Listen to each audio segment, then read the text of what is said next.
시청자 여러분 안녕하십니까? 9월 15일 월요일 사사건건입니다. 이재명 대통령이 내란 특별재판부 설치가 왜 위헌이냐고 발언한 이후에 여당 지도부가 보조를 마쳤고 대법원장 사퇴까지 압박하고 나섰습니다. 국민의힘은 북한이나 중국만이 가능한 발상이라며 재판부 설치야말로 입법 내란이라고 지적했습니다. 오늘부터 시작된 이재명 정부 첫 대정부 질문에서도 관련 질의가 이어졌습니다. 정치권 소식 더불어민주당 전 법률위 부위원장 장유미 변호사, 국민의힘 전 대변인 강전애 변호사와 함께합니다. 어서 오십시오. 네, 안녕하세요. 안녕하십니까? 자, 내란 특별재판부 설치와 검찰 개혁 등을 놓고 오늘 대정부 질문에서 치열한 공방이 오갔고 또 지금도 진행 중인데요. 먼저 주요 발언 잠깐 들어보겠습니다. 윤석열의 탈옥을 도왔던 지기현 판사는 아직까지 자리에 있습니다. 그리고 내란숙의 윤석열 재판의 판사로 아직도 법대 위에 앉아 있습니다. 바로 잡아야 합니다. 내란에 가담한 이들을 확실하게 단죄해야 합니다. 대한민국의 미래로 나아가기 위한 첫걸음, 바로 완전한 내란 종식입니다. 협치가 아닌 협박, 정치 복원이 아닌 정치 보복뿐입니다. 자기 재판을 불리하게 했다고 여당 대표 뒤에 숨은 비겁한 이재명 대통령, 급기야 대법원장 찍어내리기를 시도하고 있는데 이것이야말로 내란 정권입니다.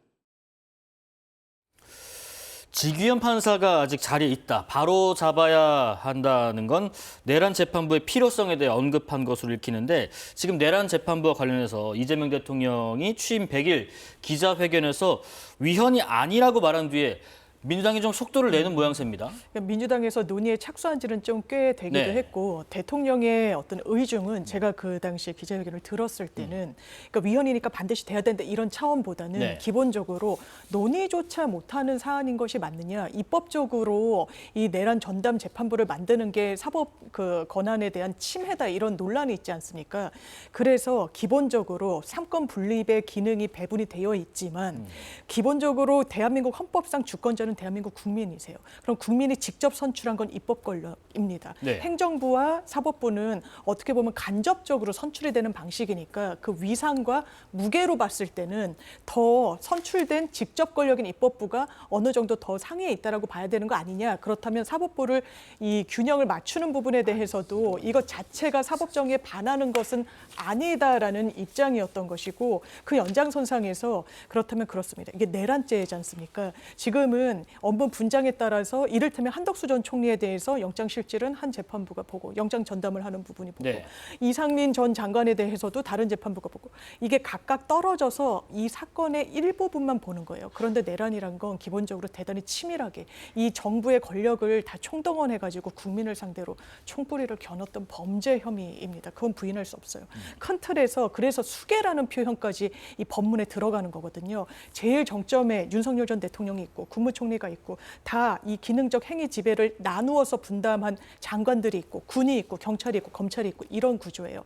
큰 틀에서 이 재판의 효율성을 위해서 전담 재판부가 보는 것이 어떻겠느냐라는 문제의식에서 출발한 것이고 물론 이건 저는 차갑게 들여다봐야 된다고 생각합니다. 국회에서 법관을 추천한다는 부분, 이 부분은 법리적으로 시시비비를 가릴 수도 있어요. 그러면 논의를 첫 발을 뗄 수 있는데 내란 전담 재판부는 그 자체로 위헌이다.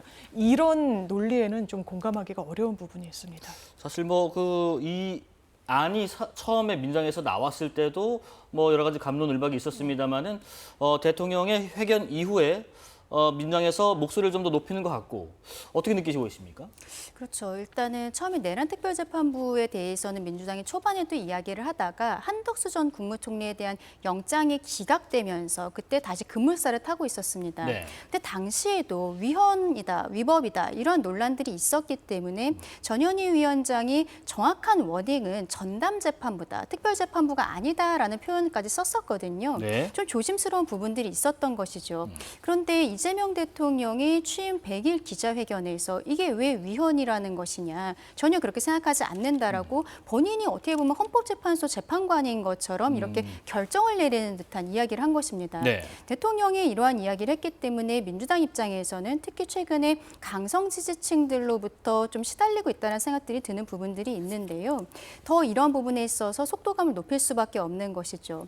그런데 이러한 특별재판부를 만든다는 것은 결국 결국에는 대법원장이 그 법관들이 임명을 해야 된다는 게 헌법에 되어 있거든요. 그래서 본인들이 지금 박찬대 의원이 대표 발의해놓은 내용에도 임명 자체는 대법원장이 하는 것으로 되어 있습니다. 다만 추천을 하는 과정에 있어서 지금 법안은 국회에서도 지금 특검한 것처럼 국민의힘은 빠져 있어요. 특검 때도 조국혁신당과 민주당에서만 추천권을 가지고 있었는데 거기에서 3인, 대한변협 3인, 뭐 법관회의에서 3인 이렇게 되는 것입니다. 근데 이렇게 9명이라는 풀 자체가 결국에는 입맛에 맞는 사람들로 모아놓고 형식적으로만 대법원장이 지정하도록 하는 것이 아니냐라는 생각을 지울 수가 없는 것이죠.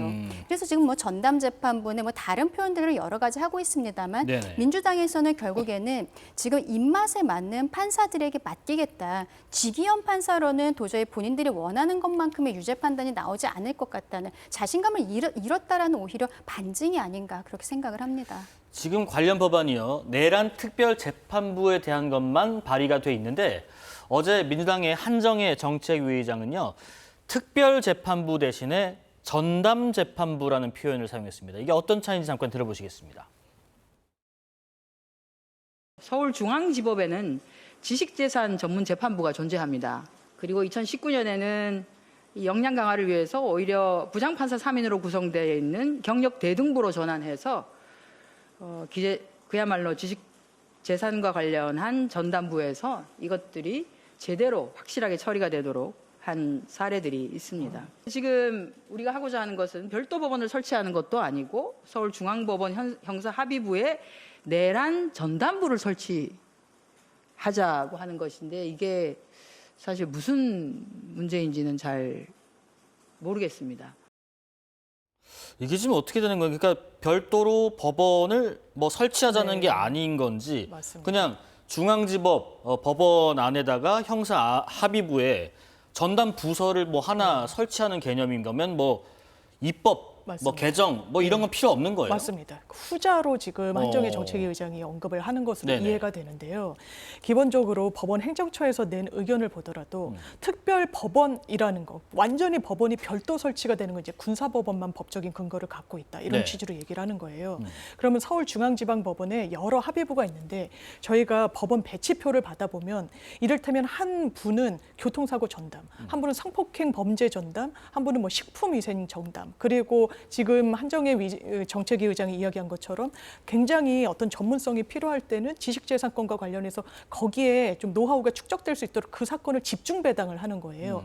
같은 맥락에서 이 부분은 법원의 사무 분장의 상황이기 때문에 법률이 따로 만들어질 필요가 없고 법원이 이 조직과 관련해서 그러면 이 형사 합의부는 지금 내란 사건과 관련해서 집중 심리를 하도록 그 사건만 이제 보도록. 왜냐하면 당사자도 여러 명이고 윤석열 전 대통령부터 한덕수, 이상민 여러 이제 국무위원들이 있으니까요. 그렇게 해서 효율을 좀 깨하자는 제안이어서 이것 자체가 위헌이라고 해서 논의조차 못할 것이냐. 그러니까 과거에도 법원이 비슷한 이 상황을 좀 전제하고 고민해봤던 적이 있습니다. 그게 네. 세월호 사건이었어요. 여기도 당사자가 많고 워낙에 이제 희생자도 많고 하다 보니까 한 재판부에서 전담해서 이 사건을 맡아서 하는 것이 어떻겠느냐. 그때의 장단점을 법원행정처 기조실에서 검토를 했었습니다. 장점으로는 이게 집중적으로 보기 때문에 효율을 깨할 수 있다. 그리고 이 국민들에게 사법 신뢰를 어떻게 보면 가져올 수도 있다. 단점으로는 이게 기본적으로 예외이기 때문에 큰 사회적 참사나 이런 사건이 있을 때마다 법원에 특별 전담 재판부에 대한 요구가 있게 되는 거 아니냐란 이런 걸 헤아려 봤는데 그때도 위헌 논란이 제기되진 않았었습니다. 네네. 그러면 이 부분과 관련해서 하나하나 좀 따져보는 것 자체가 문제가 있다라는 그런 반박에는 좀 동의하기가 어려운 거죠. 그런데 지금 이제 법안 발의된 상황이 있고 박찬대 의원 대표 발의로요. 그러니까 이제 이건 특별 재판부 설치를 골자로 한 건데 한정혜 정책위의장과 우리 장윤 변호사님 말씀은 법을 새로 만들 필요성까지는 없다고 하지만은 지금 아까 그런 말씀하셨습니다. 그 어떤 집중 심리를 위해서 네. 또 어떤 사무 분담 차원에서 이렇게 조정하면 되는 것이다, 재판부를. 그런데 또 특정 범죄나 사건 유형을 별도로 다루는 거는 입법이 필요한 부분이 있다라는 의견도 있는 것 같아요.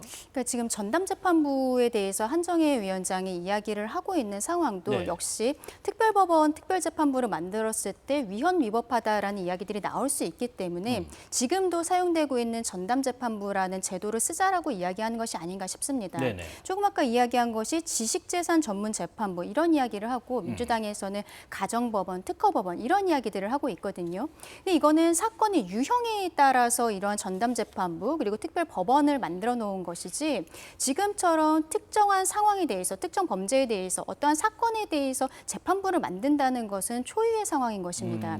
그렇다면 이 상황은 결국에는 저는 헌법재판소에서 결정이 나올 거라고 봐요. 왜냐하면 이렇게 전담재판부라는 것을 법률이 아니라 말하자면 법원장이 가지고 있는 사건 배당의 권한 이런 걸로서 만들게 된다면 재판을 받는 사람이 윤석열 전 대통령이라든지 뭐 나중에 이제 뭐 김영애 전 장관이라든지 이런 사람들이 받게 될 때 분명히 저는 헌법 소원이 들어갈 거라고 생각하거든요. 왜냐하면은 지금 우리 헌법에는 어떻게 보면 헌법과 법률에 따라 임명되어 있는 법관에게 그런 사람들에게 재판을 받을 수 있다라는 부분들 결국에는 적법 절차에 맞춰서 재판을 받아야 되는데 이런 전담 재판부가 그런 과정을 거쳤다라고 볼 수 있는 것인지 분명히 좀 문제가 될 거라고 생각을 합니다. 네네. 그래서 결국 헌법재판소로 갈 거라고 말씀을 드리는데 이 부분에서 문제가 되는 게 앞서 제가 또 말씀드렸던 대통령이 100일 기자회견에서 특별재판부, 지금 전담재판부도 아닌 특별재판부가 왜 위헌입니까? 라고 이야기를 한 것은 헌법재판소에 대한 압력으로 보일 수가 있는 부분들이 있는 거거든요. 개인의 의견을 넘어선 것입니다. 지금 민주당조차도 여기에 대해서 부담감을 가지고 있기 때문에 여러 가지로 다른 제도들을 생각하고 있는 것으로 보이는데 대통령이 그런 발언을 했다는 것은 헌법 수호의 의지에 대해서 좀 의문이 든다라고도 말씀드리고 싶습니다. 지금 이게 뭐 관점의 차이로 놓고 보더라도 뭐 네. 유형을 분류할 수 있는 거냐 아니면 별도의 특정 사건만 가지고 이렇게 떼놓을 수 있는 거냐 여러 가지 의견이 있을 수 있습니다만 한 가지 궁금한 부분은 이게 특별재판부든 간에 전담재판부든 특별재판부든 간에 명칭과 좀 무관하게 본질은 진행 중인 지금 사건을 다른 재판부에 넘기겠다는 거 아닙니까? 맞습니다. 그 취지가 뭔가요? 그래서 저는 예. 그 부분도 좀 살필 필요가 있어요. 진짜 이 내란 재판을 정확하게 하자는 데서 출발한 거 아닙니까? 그런데 이미 12월 3일로부터 이 수사가 진행이 됐고 상당수의 인원들이 또 기소가 된 부분이 있어요. 아직 수사가 안 된 부분도 있지만 그러면 지금 각 부서의 각 법원에서 재판을 진행하고 있단 말이에요. 네네. 그럼 그것을 다른 전담 재판부로 했을 때 효율성이 과연 도모될 수 있을 것인가도 당연하지만 살펴야 되는 이건 법리적인 부분이 아니라 법리적인 부분을 뛰어넘더라도 예. 어떤 효율적인 측면에서 들여다볼 부분이 있고요. 강 변호사님이 짚어주신 대로 당사자들은 모든 사건의 거의 피해자와 피고인들은요 사건을 끌려고 합니다. 왜냐하면 이게 유무죄가 확정되면 이제 불이익이 바로 체감이 되기 때문인데 그러면 위헌법률 심판 제청 등의 형식으로 나를 지금 재판부에서 전담 재판부에서 재판을 받고 있는데 나는 이게 위헌이라고 네. 생각한다라고 해서 이 해당 법원이 이걸 헌법재판소로 넘기게 되면 사건은 또 이게 중지가 될 수도 있어요. 그럼 과연 이런 부분에 대한 보관은 만약에 민주당에서 치밀하게 한다면 어떤 대안이 있을 것인가? 이 부분도 사실은 준비를 해야 되는 부분이어서 네. 일단 출발점에서 저는 위헌이기 때문에 논의도 안 된다. 여기에는 동의하기 어렵지만 정말 현실화되기까지 좀 검토할 사안이 많다. 이 부분에 대해서는 공감합니다. 일단 뭐 그 어떤 과정을 거치든 간에 이걸 애초에 논의조차 하지 말자는 것은 안 된다라는 의견이신데 강 변호사님 의견 어떠신지요? 대한민국에 상권 분립이 되어 있잖아요. 근데 현재 입법부 같은 경우 민주당이 거대 여당으로서 완전히 장악을 하고 있고 행정부의 수반은 이재명 대통령입니다. 그렇다면은 사법부가 입법부와 행정부를 견제하는 역할을 해야 되는데 지금 민주당은 직위원 재판부, 특별히 이제 직위원 재판부와 대법원이 본인들 입맛에 맞는 판결을 하지 않고 있다라는 거예요. 이러한 이유로 사법부 길들이기를 하려는 그 이유의 다름이 아니다라고 말씀을 드리고 싶습니다. 네. 민주당에서 뭐 특별재판부든 전담재판부든 빨리 해야 된다라고 이야기하는 것이 직위원 재판부가 이것을 진행하는 데 시간이 너무 오래 걸리고 있다는 거예요. 근데 직위원 부장판사가 최근에 어쨌든 피고인 측과 여러 가지로 상황이 맞는다면 12월 정도에는 결심하겠다라고 이야기를 했거든요. 근데 지금이 이미 9월이잖아요. 예. 만약에 박찬대안으로 올라가 있는 특별재판부를 만드는 법률로 생각을 한다면 이게 일단 법률이 통과가 되어야 되고 아까 우리가 얘기했던 국회 그리고 법관회의 대한변협 여기에서 또 각자 추천하는 시간이 필요하잖아요. 그리고 추천이 된 9명 중에서 대법원장이 또 임명을 하는 과정들이 필요한 것입니다. 이것만 해도 이미 12월이에요. 그럼 그때 새로운 재판부가 기록을 처음부터 봐야 되는 거거든요. 오히려 직위원 재판부는 12월에 마무리를 할 수 있다라고 이야기를 하고 있는 상황에서 이게 시기적으로도 민주당이 이야기하고 있는 속도가 느리다라는 것도 맞지가 않다는 것이죠. 결국에는 앞서 말씀드린 것처럼 직위원 재판부, 지금 현행의 법관들이 본인들이 원하는 것만큼 특검만큼 따박따박 민주당의 입맛에 맞춰서 일을 해주지 않을 것이라는 생각이 들기 때문에 지금으로서는 재판부 자체를 변경하겠다는 생각을 하고 있는 것이 아닌가 그렇게 생각합니다. 지금 아까 잠깐 언급하신 그 부분, 그 재판부를 구성하는 그 요건, 내용들 잠깐만 살펴보면은 일단 발의된 법안 기준으로 볼게요. 내란 특별재판부 같은 경우는 국회, 또 법원 판사회의, 대한변협이 각각 3명씩 추천한 9명으로 구성을 한다라고 일단 안은 올라와 있고, 민주당 입장에서는 대법원장이 재판부를 임명을 하기 때문에 문제가 없다는 입장이지만 법조계에서는 입법부가 재판부 구성에 관여하는 것 자체가 왜냐하면 국회에서도 추천을 하니까요. 이 사법부의 어떤 독립 침해, 사법의 정치화 이런 반발이 있습니다. 맞습니다. 논란을 해소하고 가야 되는 네. 부분이에요. 처음에 내란 특별법에는 이 국민의힘을 제외하고 국민의힘은 이제 내란과 관련된 정당이다라고 해서 추천 권한을 배제하고 민주당과 다른 야당들이 추천을 하도록 했는데 네. 그거는 좀 문제가 있을 수 있죠. 그러니까 한 발 물러서서 그럼 국회에서 추천을 하고 뭐 변협에서도 추천을 하고 최종적으로는 대법원장이 이제 낙점을 하도록 하자라고 했는데 기본적으로 법관을 일단 입법부가 그럼 추천할 수 있는 권한 자체에 대해서도 시시비비가 있을 수가 있습니다. 그러니까 법사위 과정에서도 이제 민주당 의원들도 법조인 출신들이 이거는 좀 덜어내는 방향으로 논의를 하고 있다라는 것도 사실 이 맥락에서 제기가 되는 거예요. 예, 그러니까 예. 처음에는 모르겠습니다. 이 내란 특별 이 재판부와 관련해서 내란 특별법에 이게 있었잖아요. 좀 어떻게 보면 러프하게 담겼던 것 같아요. 그 당시에. 그런데 이 부분을 정말 입법화하면은 이건 국민들한테 직접적으로 와닿는 거 아닙니까? 그 결론에 대해서도 정확하게 이제 마침표를 찍는 게 정치권의 책무 아니겠습니까? 그러니까 위헌 소지가 있는 채로 계속 끌고 갈 수는 없는 거란 말이에요. 그럼 이런 거는 하나하나 좀 덜어내는 거죠. 이 부분도 국민의힘에서는 용납할 수 없다고 하실 거예요. 네. 그리고 그것을 법리적으로 새겨봤을 때 들여다볼 여지가 있는 거죠. 왜냐하면 이 전담재판부라고 하더라도 물론 뭐 반민특위 그리고 뭐 3.15 부정선거 전담재판부 특별재판부가 있었을 때 그때는 또 법체계가 지금이랑 달랐던 부분도 있고요. 그러면 지금의 헌법적인 관점에서 입법부가 추천하고 그러니까 일각에서는 대법원장이 마침표를 찍어도 이거 형식적인 거 아니냐라는 의견까지도 저는 수용해가지고 논의해 볼 수 있다는 입장입니다. 입법부에서 재판부 구성에 영향을 미친다라는 부분, 이 전례가 있나요? 없죠. 그러니까 여기에 대해서는 결국에는 만약에 입법을 통해서 이러한 재판부를 구성을 한다면 네. 헌법재판소로 갈 수밖에 없겠다라고 말씀을 드린 것입니다.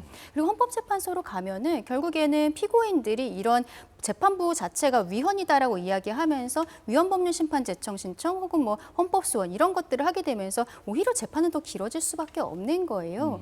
그리고 이미 재판이 기소가 되어서 되고 있는 상황들이잖아요. 윤석열 전 대통령, 뭐 김용현 전 장관이라든지 중요 임무 종사자들 같은 경우에는 이미 어느 정도 재판이 진행이 되고 있는 상황에서 지금 와서 재판부를 새로 만들겠다라고 이야기하고 있는 것은 계속 말씀드리지만 지금 재판부가 하고 있는 모습들을 보았을 때 본인들이 원하는 것만큼의 강한 유죄 판결이 나오지 않을 수 있다라는 생각을 한 것이 아닌가.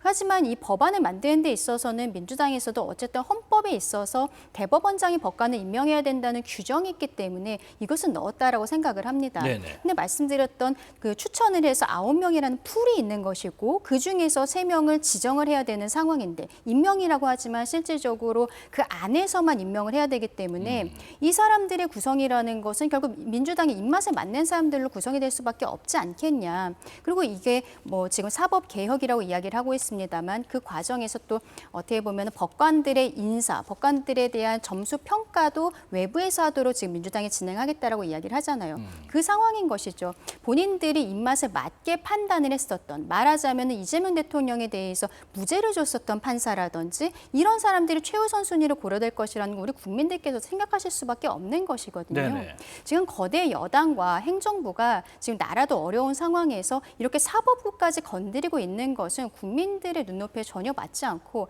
다시 말씀드리지만 헌법소의 의지가 없는 것이다. 지금 저희 당에서는 이것은 탄핵 사유가 될 수도 있다라고 말씀을 드리고 싶습니다. 네. 민주당에서 정부에서 굉장히 조심스럽게 다가가야 되는 주제다라고 말씀드립니다. 입법부에서 사법부에 대한 과도한 개입을 하는 것인가 혹은 견제를 한 것인가 하나 또 따져볼 부분이 있습니다. 지금 대법원장이 내란 재판부 판사의 임명 권한을 갖는다고는 하지만 여당에서는 조희대 대법원장 사퇴 요구까지 나오는 상황입니다. 국회 법제사법위원장인 추미애 의원이요. 조희대 대법원장이 내란범을 재판 지연으로 보호하고 있다면서 본인이 물러나야 사법 독립이 지켜진다라고 했습니다. 그러니까 어떻게 보면 입법부에서도 지도부 상원격인 법제사법위원장이 사법부의 수장격인 대법원장에 대해서 사퇴를 요구를 하고 있는 상황인 건데 이에 대해서 대통령실 또 국민의힘 어떤 반응을 보이는지 듣고 말씀 이어가겠습니다. 아직 저희가 특별한 입장이 있는 것은 아니지만 다시 한번 말씀을 드리자면 국회가 어떤 숙고와 논의를 통해서 헌법 정신과 국민의 뜻을 반영하고자 한다면 가장 우선시 되는 그런 국민의 선출 권력이라고 할 수 있겠고요. 그리고 그 부분에 대해서 그런 시대적인 국민적인 요구가 있다라면 한편으로는 임명된 권한으로서는 좀 그 요구에 대한 개연성과 그 이유에 대해서 좀 돌이켜봐야 될 필요가 있지 않나라는 점에서는 아주 원칙적으로 공감하고 있습니다. 대통령실이 이런 입장을 밝히는 이유는 첫 번째, 지금 5개 재판이 중단되어 있는데 내란 특별재판부를 밀어붙이면서 혹시나 이 5개 재판이 다시 재개되지 않을까 하는 우려를 하고 있을 것입니다. 또 하나는 이재명 대통령에 대한 재판 5개는 중단되어 있지만 공범들의 재판은 지금 계속 진행되고 있습니다. 공범들에 대해서 계속 유죄 판결이 확정된다면 나중에 퇴임 이후에 이재명 대통령에 대한 재판도 결국 공범들의 판결과 마찬가지로 유죄 판결이 될 것입니다. 그것이 두렵기 때문에 지금 공범들의 판결을 어떻게든 무죄로 만들기 위해서 조희대 대법원장의 사퇴를 요구하고 있다고 생각합니다. 강유정 대변인은 앞서 보신 것처럼 특별한 입장은 없다라고 하면서도 원칙적으로는 공감한다는 뜻을 밝혔고 또 정청래 대표는 그런 얘기를 했습니다. 자업자득이다. 이 사법개혁은 사법부가 시동을 걸었다. 어떤 측면에서 이런 얘기가 나왔을까요?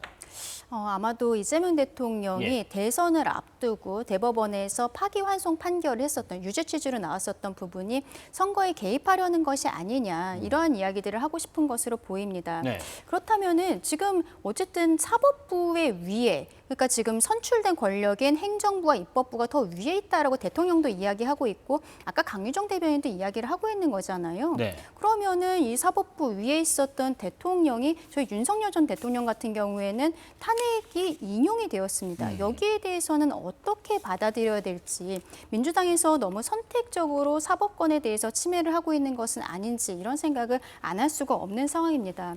결국에는 민주당이 본인들의 입맛에 맞지 않는 부분들이 있으니까 지기현 부장판사는 내란죄에 대해서 지금 재판을 직접 하고 있는 것이고 그리고 대법원장 입장에서는 처음에 아까 말씀드린 이재명 대통령에 대한 파기환송 사건도 있고 조금 아까 장동혁 대표가 이야기를 했었던 그 대통령 같은 경우에는 지금 기일이 다 추정이 되어 있습니다만 공범들은 재판이 여전히 진행되고 있는 부분들이 있거든요. 네네. 여기에 있어서 불리한 판단을 하지 않도록 기속적으로 압박을 하는 것이 아닌가라는 생각이 듭니다. 또 내란특별재판부가 지금 법안으로는 1심, 2심에 있어서만 설치를 하고 결국 대법원에서 최종 판단은 나오게 되어 있거든요. 그 부분도 결국에는 지금의 대법원 시스템으로는 받고 싶지 않다라는 것을 이야기하고 있는 것이 아닌가. 결국 민주당 전담으로 재판부를 아예 다르게 만들겠다라는 것이죠. 조희대 대법원장이 사퇴를 하는 것을 종용한다는 것도 저는 굉장히 초유의 상황이라고 생각을 하거든요. 네네. 이런 생각을 하고 있다는 거. 입법부와 행정부가 사법부를 공격하는 것입니다. 헌법 수호의 의지에 대해서 다시 한번 말씀드리고 싶습니다. 장동혁 대표가 조희대 대법원장을 사퇴 요구하는 게 이 대통령의 다른 의도가 있기 때문일 것이다라는 주장을 했습니다. 여기에 대해서 반론 주시면 저는 법원을 너무 폄훼하는 거라고 생각이 네. 들어요. 그러면 판사들이 본인도 법원 출신이시잖아요. 판사 출신. 그러면 조희대 대법원장이 뭔가 이 정부에 좀 갈등 관계에 있는 것처럼 보이고 하니까 이 물러서면은 바로 뭐 무죄를 선고할 수도 있는 그런 존재들이라는 겁니까? 그렇지 않습니다. 한 명 한 명이 헌법기관이고 증거에 따라서 재판을 지금 진행하고 있는 거예요. 네. 그리고 헌법의 규정에 따라서 대통령은 형사상 내란 외환죄를 제외하고는 소추되지 않으니까 재판이 중단된 거고 이걸 이렇게 정치 쟁점화하는 거는 국민한테 전혀 도움되지 않고요. 저도 지금 직위원 재판부뿐만 아니라 조희대 대법원장에 대해서 내려와라. 이건 정치인의 정치 슬로건이자 구호인 측면이 있죠. 다만 그 맥락은 좀 있는 것 같습니다. 강 변호사님 짚어주셨듯이 대선을 정말 임박해서 이 이재명 당시 대표에 대한 파기환송이 이루어졌어요. 네. 그러면 30일 조금 남짓하고 수만 건의 그 책자가 있는데 증거 기록이 있고 수만 페이지가 되는데 제대로 보고 심리한 게 맞는지 당연히 이거는 정파의 문제가 아니에요. 질문이 제기되는 겁니다. 원래 기록을 잘 보지 않고 재판해도 된다라는 취지의 답변들이 나왔어요. 왜냐하면 이게 그러면 꼭 이재명 당시 정치인을 통해서 사법부를 보는 거 조망하는 게 아니라 일반 시민들이요. 민사소송 같은 경우에는 정말 인생을 걸고 재판을 합니다. 많은 시간, 비용, 돈 이런 부분이 다 얽혀 있어요. 예. 그런데 3심 무력화돼 있습니다. 그냥 심리불속행 기각한다. 한 줄 써요. 기록도 안 봐도 되고 이거는 상고심에 올라올 요건 자체가 안 되니까 우리가 판단하지 않겠다는 거예요. 이게 3심제가 무슨 의미가 있는 겁니까? 이거 판사 수가 적어서 그런 거거든요. 그런데 법원이 계속해서 이 부분은 사실 수용해오지 않았어요. 그러니까 이런 부분까지 같이 점검하자는 겁니다. 그리고 내란 국면에서 법원이 국민들의 신뢰를 얻는 방향으로 재판해왔나요? 아니면 잃는 방향으로 재판해왔나요? 이를테면 직위원 재판부 저는 뭐 술자리 접대니 이런 걸 다 차치하고 구속 취소라는 초유의 결정을 내렸습니다. 그때 대검에서 난리가 난 거예요. 일선 검사들이. 그럼 앞으로 우리 시간으로 이 피해자들 구속할까요? 이거 어떻게 할지 지침을 내려주세요. 대검에서 지침을 내렸습니다. 윤석열을 제외한 나머지 피해자들은 원래대로 해라. 날부터. 이거 맞지 않는 거죠. 그럼 국민들이 법조인이 아니어도 물음표가 사라지지 않는 거예요. 왜 재판부는 이렇게 결론을 내는 거지? 이런 연장선상에서 지금 윤석열 전 대통령 오늘도 재판이 있었습니다. 9번째 나오지 않았어요. 일반 피고인들 이렇게 재판받을 수 있을 것 같으세요? 엄두도 내지 못합니다. 바로 잡아오거든요. 강제 인치하거든요. 끌고 나옵니다. 특히나 수감됐을 때. 심지어 판례도 있어요. 끌고 나오는 게 정당화된다는.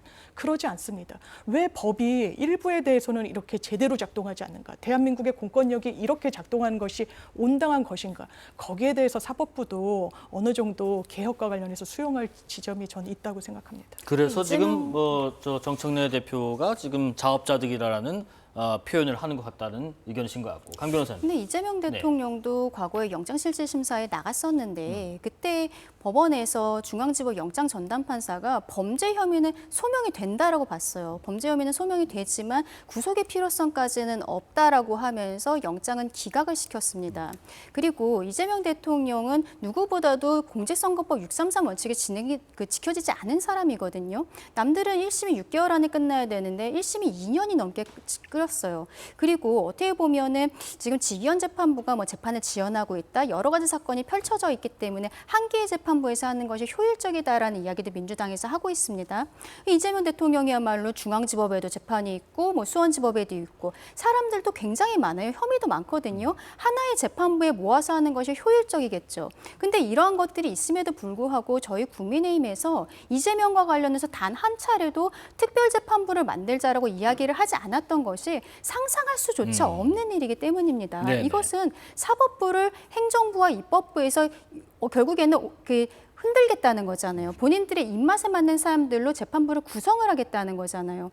이런 것들을 생각하는 것은 저는 정치적 상상력에 밖에 있다고 생각하고 대한민국 헌법의 테두리를 넘어선 것이다. 이러한 이야기는 당장 그만둬야 된다고 생각합니다.